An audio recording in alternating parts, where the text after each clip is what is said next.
और झारखंड में कोरोना संक्रमण का चौथा मामला सामने आया है। रांची के हिंदपीढ़ी में इस मामले के आने से राजधानी समेत राज्य के लोगों की चिंता बढ़ गई है।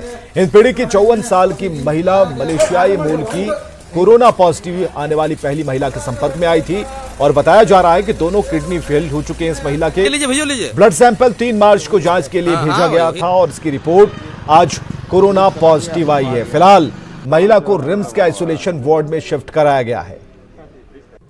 रांची के हिंदपीढ़ी में कोरोना पॉजिटिव का दूसरा मामला सामने आया है। वो यही सेंट्रल स्ट्रीट है, नाला रोड है, हिंदपीढ़ी गुरु नानक स्कूल के ठीक सामने ये गली है। और आपको ये बता दें कि ये जो एम्बुलेंस है उसी पीड़ित महिला को लेकर और वो यहाँ पे वापस आ रही है और इसे आइसोलेशन वार्ड में ले जाने की कवायद की जा रही है।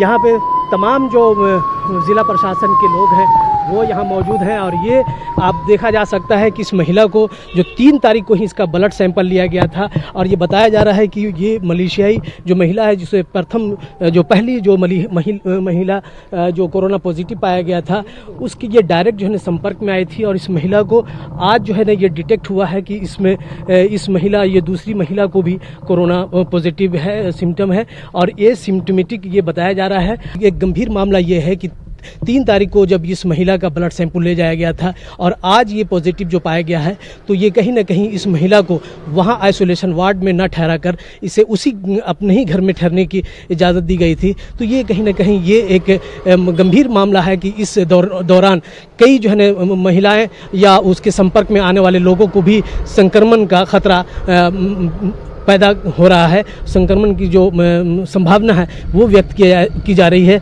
अब देखना होगा कि प्रशासन इस किस तरह से जांच का जो प्रक्रिया है वो पूरी करती है। कैमरामैन मनोज के साथ नौशाद आलम, न्यूज़ 18 रांची। और दिल्ली में तबलीगी जमात के मरकज में बिहार के 345 लोग शामिल हुए थे और इसमें वापस लौटे 16 लोगों को अलग अलग जिलों से ढूंढ निकाला गया है और बाकी के 307 अभी भी दिल्ली में हैं। लेकिन 22 लोग ऐसे हैं जिनका कहीं कोई अता पता नहीं है। सवाल यह है कि कहां हैं ये लोग।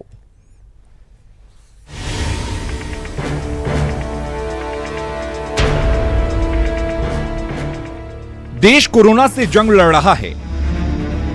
हालात तो नियंत्रण में थे। उम्मीद थी जल्द ही देश कोरोना से जंग जीत जाएगा। तभी दिल्ली के निजामुद्दीन से एक परेशान करने वाली खबर सामने आ गई। तबलीगी जमात के मरकज में कोरोना संक्रमितों के मिलने से सनसनी फैल गई। चिंता वाली बात यह है कि मरकज में शामिल होने वालों में बिहार समेत कमोबेश सभी राज्यों के लोग थे। बिहार सरकार को भेजी गई केंद्र की सूची के मुताबिक मरकज में बिहार के 345 लोग शामिल हुए थे। 345 में 307 अभी भी दिल्ली में हैं। जो वापस आए उनमें से 16 को तो अलग अलग जिलों से ढूंढकर क्वारंटीन कर दिया गया, लेकिन 22 का कोई अता पता नहीं और तो और इनके मोबाइल भी स्विच ऑफ है।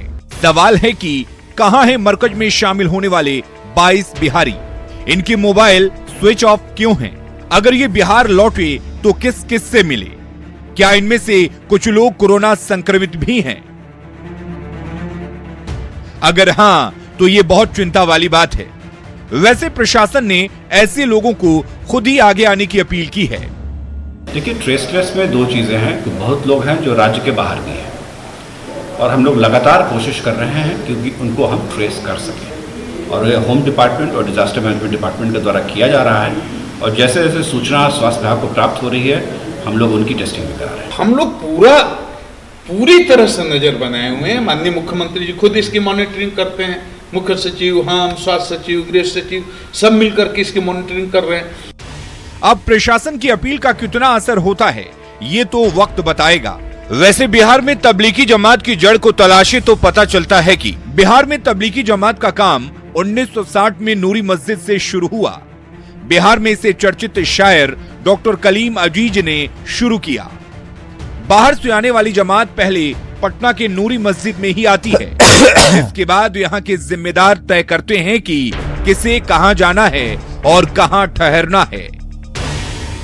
हालांकि डॉक्टर अजीज की मौत के बाद बिहार का कोई जिम्मेवार नहीं बना, लेकिन जिला स्तर पर जिम्मेवार हैं जो प्रचार प्रसार का काम देखते हैं। मतलब बिहार में भी जमात की जड़ें गहरी हैं। अब ये बिहार में तबलीगी जमात का कामकाज देखने वालों की जिम्मेदारी है कि वो दिल्ली के मरकज में शामिल होकर बिहार लौटे लोगों की जानकारी सरकार और प्रशासन को दें, ताकि बिहार को कोरोना के कहर से बचाया जा सके। न्यूज़ 18 के लिए पटना से संजय कुमार की रिपोर्ट। इधर झारखंड सरकार पर बीजेपी नेता बाबूलाल मरांडी ने एक बड़ा आरोप लगा दिया है। उन्होंने पत्र लिखा है और पत्र लिखकर पदाधिकारियों की तैनाती पर सवाल खड़े कर दिए। उन्होंने लिखा है कि धर्म विशेष के लोगों के लिए धर्म विशेष पदाधिकारी की तैनाती क्यों की गई है। उन्होंने सरकार के इस कदम को खतरनाक बताया। उन्होंने लिखा है कि विधि व्यवस्था में धार्मिक आधार पर विभाजन समाज में विकृति को जन्म देगा।